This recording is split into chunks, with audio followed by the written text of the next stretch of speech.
audio jungle.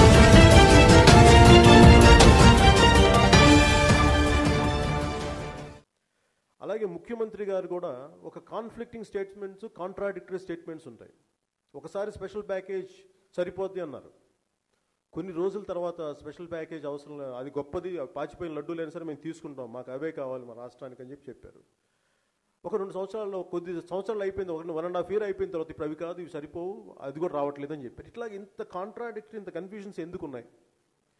ప్రతిసారి 2009 నుంచి అంటే ఎప్పుడైతే మీరు చిన్న రాష్ట్రాలకి మేము అనుకూలం అని చెప్పి భారతీయ జనతా పార్టీ పెట్టినప్పటి నుంచి తీర్మానం, దానికి యూపీఏ మద్దతు పలికినప్పటి నుంచి లాస్ట్ 15-14 సంవత్సరాలుగా ఇదే కథ నడుస్తుంది.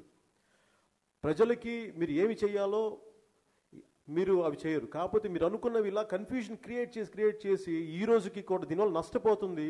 ప్రతి ఒక్కళ్ళు మీరు పదవులు కూర్చుంటున్నారు, దాని ద్వారా వచ్చే అన్ని రకాల లబ్ధులు పొందుతున్నారు, కానీ నష్టం విపరీతంగా ప్రజలకు జరుగుతుంది. దీన్ని ఎవరు పట్టించుకోవాలి, ఎలా పట్టించుకోవాలి, ఇది ఎలాంటి పరిస్థితులు దారి తీస్తుంది అని చెప్పి నేను ఒక భయంతో ఆ రోజున నేను అంటే ఇవన్నీ 69-72లో ఒక ఫుల్ఫిల్ చేయని ప్రామిస్లు, ఇందిరాగాంధీ గారు పెట్టిన ఒక 8-point ఫార్ములా కూడా ఫుల్ఫిల్ చేయకపోతే అది 2014కి అది పెనుభూతమై అది రాష్ట్రాన్ని విభజన కారణమైంది. అలాగే ఈ రోజున మీరు స్పెషల్ కేటగిరీ స్టేటస్ ఆర్ మీరు ఆంధ్రప్రదేశ్ పునర్విభజన అంశాలు ఏమైతే మీరు ప్రామిస్ చేస్తారో అవి మీకు ఫుల్ఫిల్ చేయనప్పుడు ఎలాంటి పరిస్థితులు దారితీస్తుంది, ఎలాంటి అన్రెస్ట్కి దారితీస్తుంది, ఎలాంటి అశాంతికి దారితీస్తుంది ప్రజల్లో, యువతలో అని అది గుర్తు చేయడానికి కూడా నేను ప్రధానమంత్రి గారికి 2014లో స్వయంగా గాంధీనగర్ వెళ్ళి చెప్పాను, సార్ ఇది మీరు చాలా ప్రత్యేకమైన చాలా సున్నితమైన అంశం, మీరు దయచేసి దీన్ని గుర్తించండి అని చెప్పి వారికి చెప్పడం జరిగింది. వారు కూడా దాన్ని చాలా సావధానంగా అర్థం చేసుకున్నారు. కానీ వన్స్ వారి ప్రైమ్ మినిస్టర్ అయ్యాక మరి ఉన్న కంపల్షన్స్ ఏంటో నాకు అది తెలియదు, కాబట్టి అది ఉన్నది ఆంధ్రప్రదేశ్ ప్రభుత్వం, ముఖ్యమంత్రి గారు, మిగతా వారి ఎంపీలు, కాబట్టి నాకు దాని మీద అంత అవగాహన లేదు ఎందుకు మార్పు తీసుకున్నారు అనేది, వీళ్ళు ఎందుకు బలంగా అడగలేకపోయారు అంటే 4 సంవత్సరాలు మీకు ఎందుకు పట్టింది.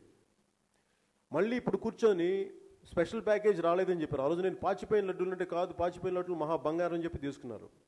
మళ్ళీ ఏమన్నారు, స్పెషల్ ప్యాకేజ్ మళ్ళీ వస్తుంది, దాని మీద మాట్లాడారు. మళ్ళీ ఈరోజు ఏమన్నారు, మళ్ళీ మీరు మాకు స్పెషల్ కేటగిరీ స్టేటస్ కావాలి, ఇంత మళ్ళీ అది అయిపోయాక మళ్ళీ స్పెషల్ కేటగిరీస్ ప్యాకేజ్ అవసరం లేదు. ఇట్లా కన్ఫ్యూషన్ ఎప్పుడు కూడా గుడుంకి ముఖం మీదకి రాసిన తేనెలా అయిపోయింది ఈ స్పెషల్ కేటగిరీ స్టేటస్. నిజంగా వాడుకొని వదిలేస్తున్నారు తప్ప దీన్ని నిజంగా ప్రజలకి దీనికి న్యాయం చేయాల్సిన అవసరం ఉంది అనేది దీన్ని ఎవరు మాట్లాడలేదు, పట్టించుకోవట్లేదు.